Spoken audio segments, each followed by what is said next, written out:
Olá, muito boa tarde. Começa agora o programa Mercado Futuro. Eu converso com vocês aqui do estúdio da B3, Brasil Bolsa Balcão.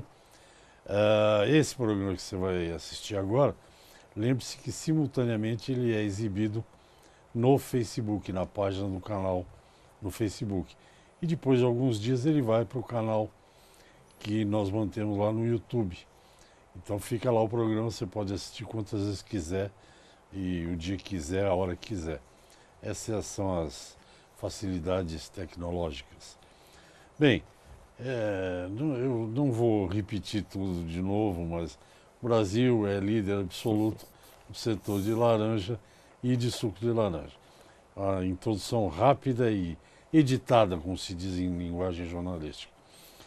E saíram algumas informações novas aí do setor, que é o tema deste programa aqui. Quem vai contar para a gente o que está acontecendo é o Ibiapaba Neto, diretor executivo da Citrus BR. Boa tarde, muito obrigado. Boa tarde, Hash, sempre um prazer estar aqui. Então, o que temos aqui de novo? Exportações de suco de laranja. Tem um quadro aqui embaixo. Comparação das últimas 3 safras do período compreendido entre julho e março, em toneladas. Quer dizer, ainda faltam mais alguns meses para... Faltam 3 meses para a gente terminar o ano safra, que é julho ou junho, né? Mas é importante, nessa reta chegada agora, a gente acompanhar o que está acontecendo com as exportações, que já está para ter mais ou menos uma ideia do que vai ser este ano safra em particular, comparado com os anos safras anteriores. Entendi. Isso aqui, a exportação de suco ela é sazonal também, não?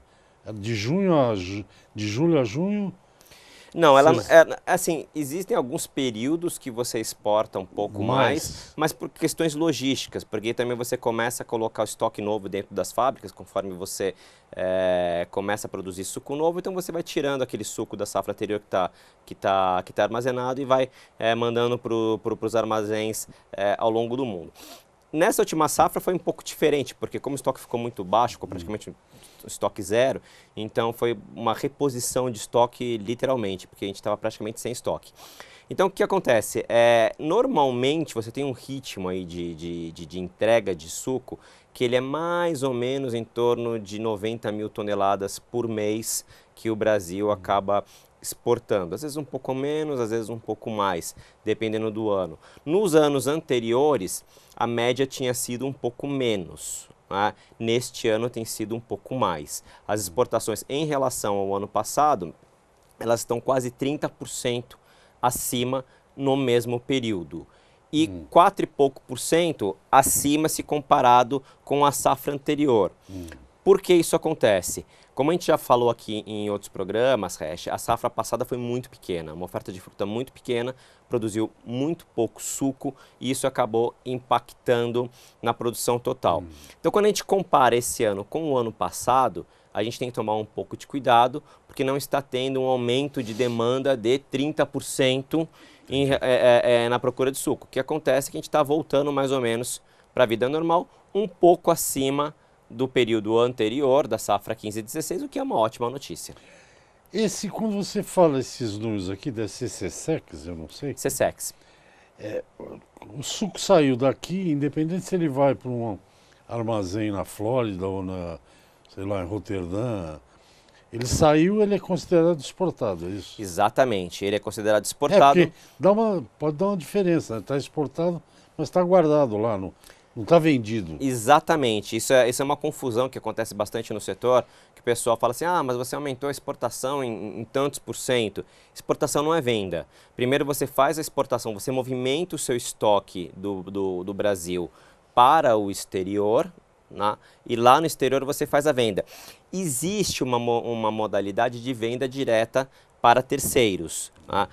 Algumas das nossas empresas elas praticam isso com clientes que são maiores, que tenham alguma estrutura de recebimento de suco, né? Mas é uma pequena parte das operações. O normal, e vamos dizer assim, o que é estatisticamente aferível, é esse caminho. Primeiro você exporta o suco, depois você faz a venda. Entendi. É complexo esse negócio para entender. É bastante complexo, mas ele dá uma indicação de tendência. Mas na verdade, você tem os dados que você está falando. Normalmente o Brasil exporta 90 mil toneladas ou vende? Não, ele exporta 90 mil toneladas por mês na média. É o pinga-pinga que vai mantendo os armazéns. Exatamente. O suco ele vai saindo para o cliente, você vai repondo. O suco vai saindo, você vai repondo. O suco vai saindo, você repõe. Então, na média, dá mais ou menos isso de 90 mil toneladas por mês. Claro, qual que é a diferença, Hash? Um navio de suco, ele tem 40 mil toneladas. Vamos dizer, um navio grande de suco, 40 mil toneladas. É muito suco. Um caminhão tem, sei lá, 35 toneladas. Então, você leva um navio de suco e a venda acontece caminhão a caminhão. Então, você tem uma diferença bastante o navio grande. 40 mil toneladas e o caminhão 4. Acho que 35, chega a 35 toneladas, aqueles caminhões bem que são... Tá, estamos falando de 1.000 para tonelada. Exatamente, exatamente. Então, a gente está falando de 40 mil toneladas e um caminhão com 35 toneladas, né? Então, é realmente uma diferença muito grande. Então, você exporta primeiro um montão de suco e aí a venda você vai vendendo no dia a dia, né? Conta-gotas. Conta-gotas. Ou seja, 90 mil toneladas de suco, dividido por 3, que são 30 dias, né? 3 vezes 3, 9. Todo mês tem navio daqui até, sabe Deus onde, cheio de suco. Se a gente for olhar a capacidade instalada de armazenagem dentro dos navios, em tese você tem mais a possibilidade de que todo mês você tenha quase 10% da safra da produção de suco boiando nos mares aí mundo afora, né? Porque... eu acho que eu já te perguntei, mas eu esqueci. Para o navio ficar refrigerado é o que? É diesel? Como é que é refrigerado? É diesel, energia gerada pelos geradores e mantém refrigerado. Aí depende do destino que você vai, tem algumas diferenças de temperatura, mas na média dá pra gente falar que o suco chega mais ou menos a -10. No último programa que você teve aqui, agora me lembrei, o chip às vezes funciona, às vezes dá umas falhas. Você contou que na China é uma encrenca esse negócio de temperatura, né? Que se cai 1 grau só... Não foi você que contou? Exatamente. Pra gente relembrar como é que funciona. É um negócio de maluco isso. A gente tem que entregar o suco na China a menos 18 graus Celsius. Né? E a gente paga uma tarifa de 7,5%. Né?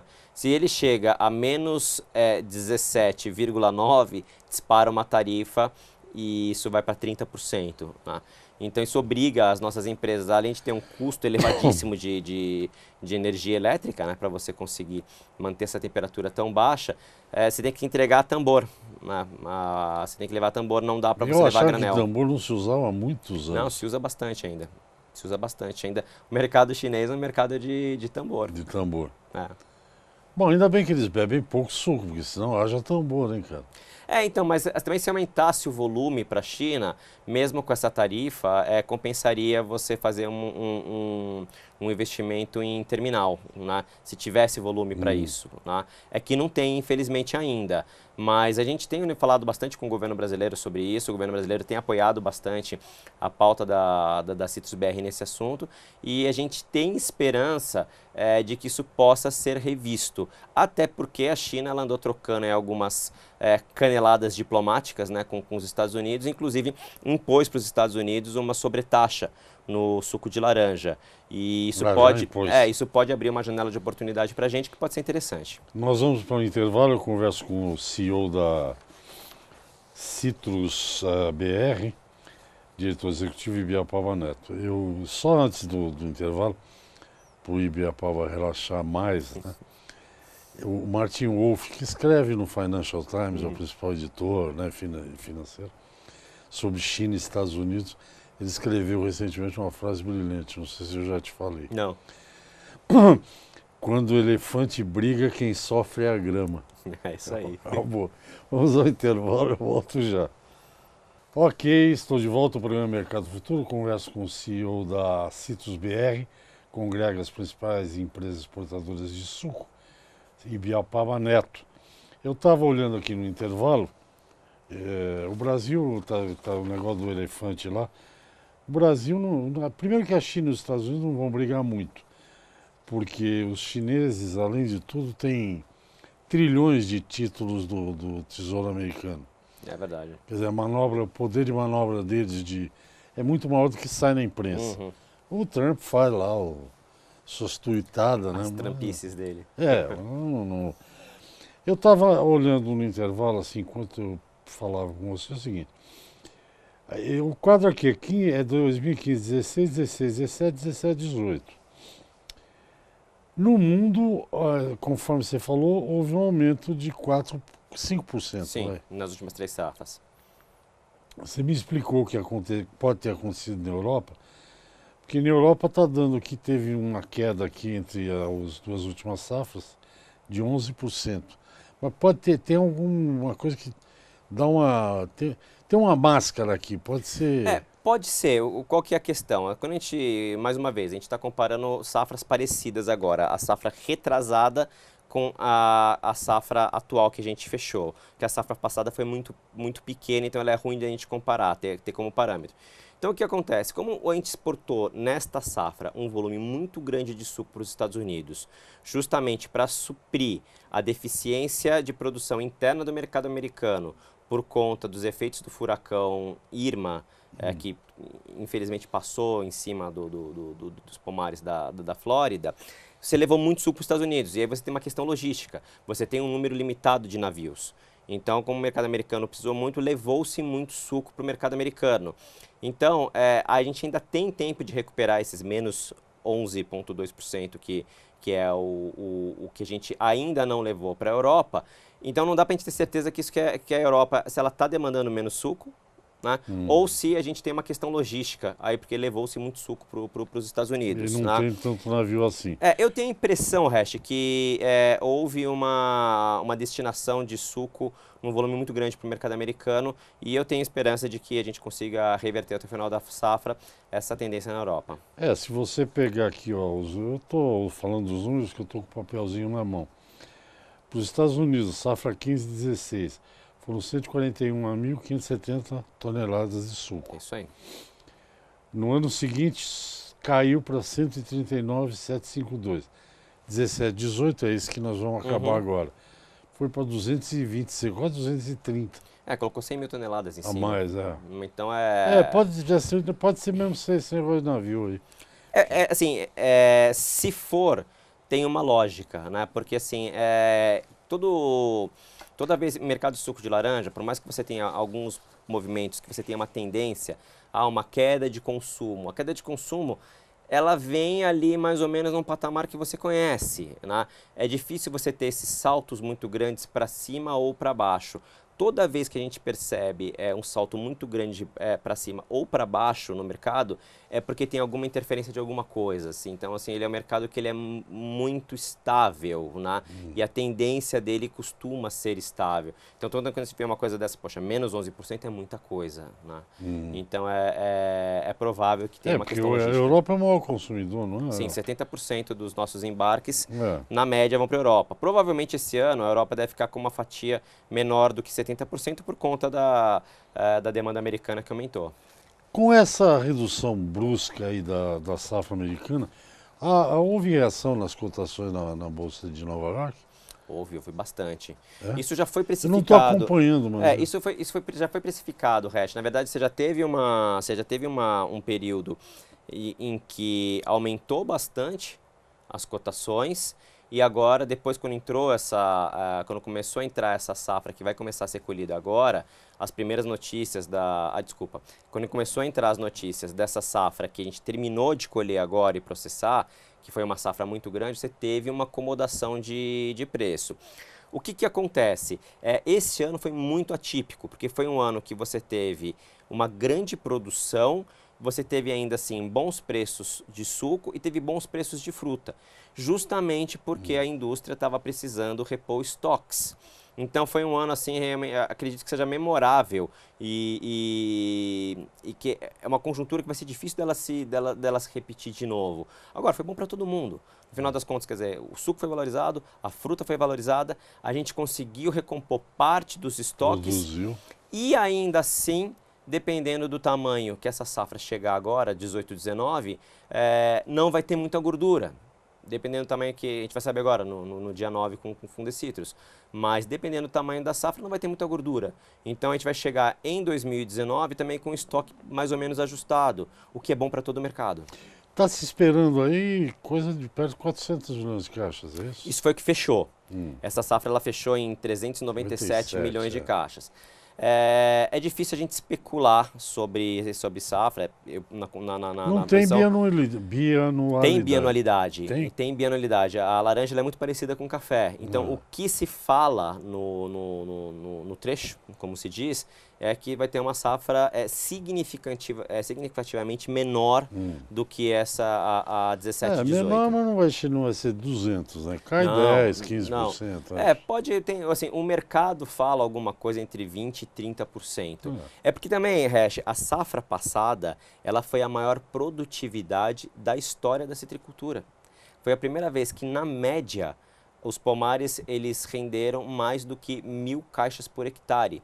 Se a gente voltar aí o relógio do tempo em 4 anos, 5 anos, a média era 600 caixas por hectare. 15 anos atrás, 20 anos atrás, você tirava no máximo 400 caixas por hectare. Então a tecnologia de produção tem andado muito rápido. Menos espaço, mais eficiência, mais produtividade, sempre na busca por custos mais baixos. Lembrando, você falou irrigação. O cara, quando irriga, tem uma produtividade altíssima. Adensamento, melhor utilização, variedades, insumos. Então, o pacote tecnológico da citricultura ele se sofisticou muito nos últimos anos. Migração de áreas de laranja que eram mais suscetíveis a impactos de clima, para a região sul, por exemplo, que mesmo que você tenha uma laranja irrigada, dependendo de onde você estiver, onde estiver o seu pomar no ano, dependendo do calor e dos dias de calor, mesmo com irrigação você tem problema. Na região sul, ela é muito mais estável do ponto de vista de temperatura, de regime de chuva. Então você acaba tendo uma produção um pouco mais homogênea. Então uma série de fatores trouxeram a citricultura para um patamar tecnológico de produção muito alto nos últimos anos. Você sabe que eu fiz um programa aqui com o Juliano Aires. É impressionante o que vocês, os produtores, conseguiram fazer no Fundecitrus em termos de pesquisa. O Fundecitrus avançadíssimo. É avançadíssimo. O Fundecitrus hoje ele é o principal centro de inteligência em produção de citros do mundo. Seja no estudo da oferta, com o projeto de estimativa de safra, o PES, ou seja, pelas pesquisas que eles desenvolvem no combate a pragas e doenças. Então tem sido assim realmente um trabalho fantástico. O Fundecitrus ele é uma das poucas entidades privadas em que a Embrapa vai se aconselhar. Isso acho que diz muito do trabalho deles. Ainda bem que ela vai se aconselhar num lugar bom. Vamos ao intervalo. Eu converso com o Ibiapaba Neto, diretor executivo da Citrus BR. Já a gente volta para arredondar a conversa. Até já. Ok, estamos de volta ao programa Mercado Futuro. O assunto é laranja, o entrevistado Ibiapaba Neto, diretor executivo da Citrus BR.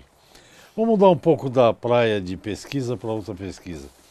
Vocês continuam com aquele, eu sempre quero saber aquele trabalho de aceitação do suco no mundo. Vocês continuam fazendo aquele trabalho junto a médicos e já terminou aquilo? Não, firmes e fortes. Inclusive agora em maio tem uma reunião importante lá na Europa com todo o conselho da campanha, que visa aí já estabelecer as bases para mais uma renovação de 3 anos. A gente está em final de 2018, finda-se o 3º ano da campanha. Já foram investidos aí mais ou menos uns 20 milhões de dólares, talvez um pouco mais, nesses 3 primeiros anos, para estruturar a campanha e conseguir fazer as principais ações. O que a gente tem de novidade, Hash? Agora o último grande ato da campanha foi uma pesquisa com o Instituto Ipsos, em que foram pesquisados 2.099 médicos e nutricionistas, profissionais de saúde, para saber o que eles acham sobre suco de laranja.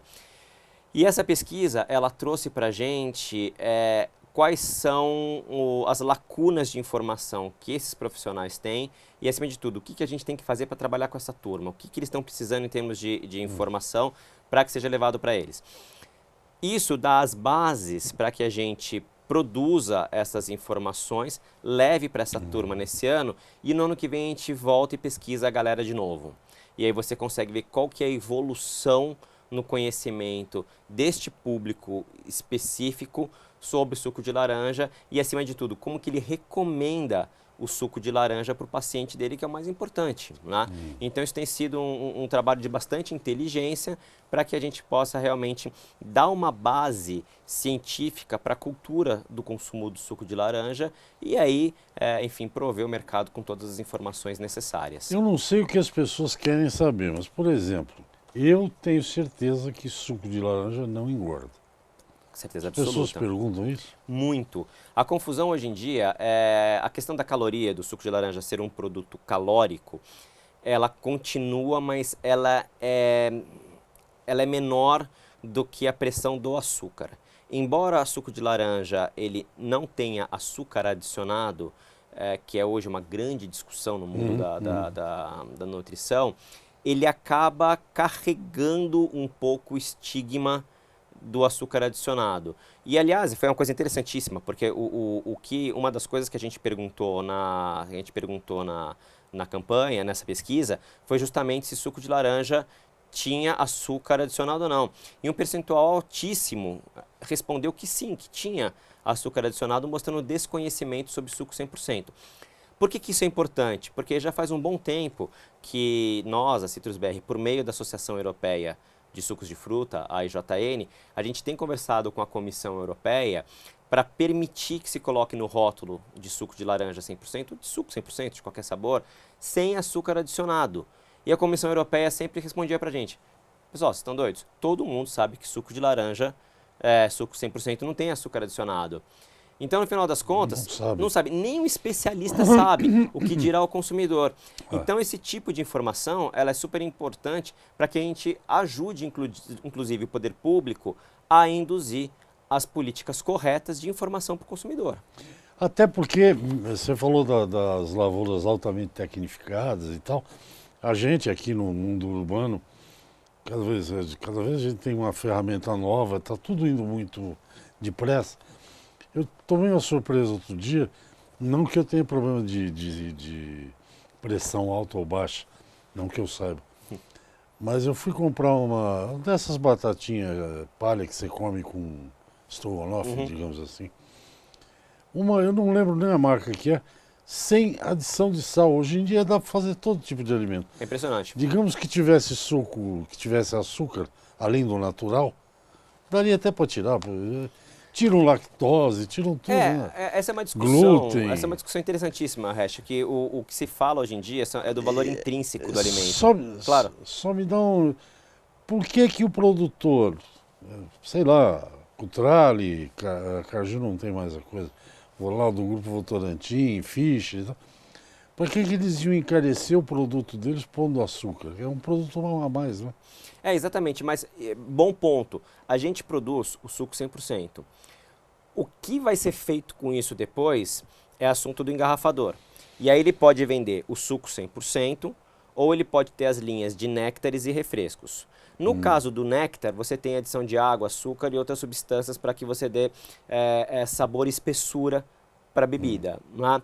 Existe uma confusão muito grande entre o que é suco, o que é néctar e o que é refresco. Então, o que acontece? Esse trabalho de informação, ele serve justamente para isso, para que a cadeia do suco 100% não carregue o risco de outra cadeia. Né? Então, o cara que vende suco de laranja, ele vende néctar e vende refresco também na sua maioria.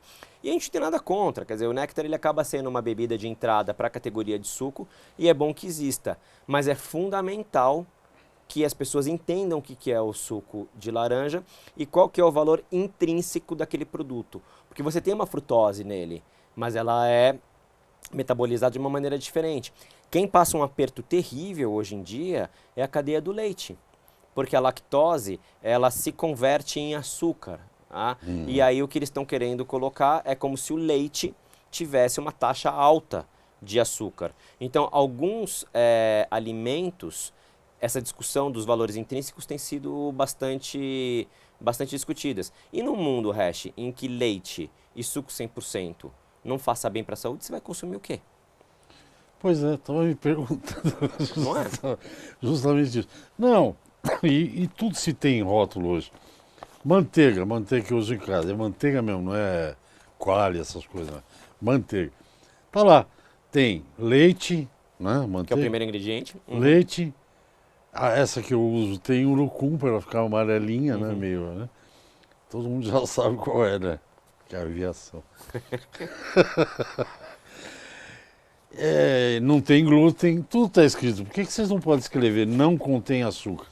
Então, porque você tem as Vai, regras de tem 2 rotulagem. minutos só, viu? É exatamente isso. A regra de rotulagem da União Europeia ela é muito restritiva. Então, como aconteceram abusos no passado em relação a rótulos, as regras foram ficando muito fechadas. Então, hoje, para você colocar qualquer coisa no rótulo, é um desespero e precisa de uma aprovação e de uma série de questões. Mas a gente chega lá, a gente tá no bom caminho.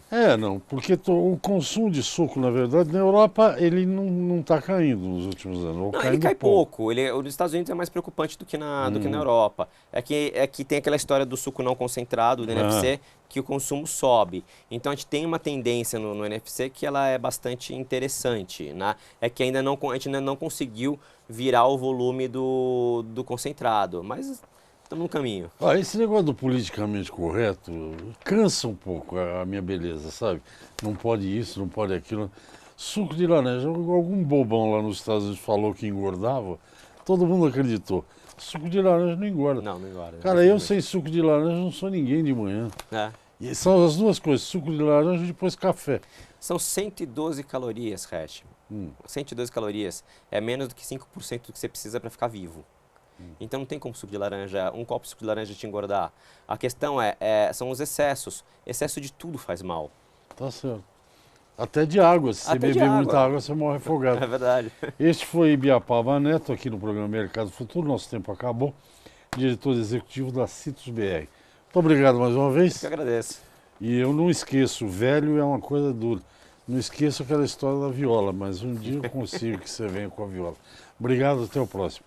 Tchau, tchau, gente. Até o próximo programa.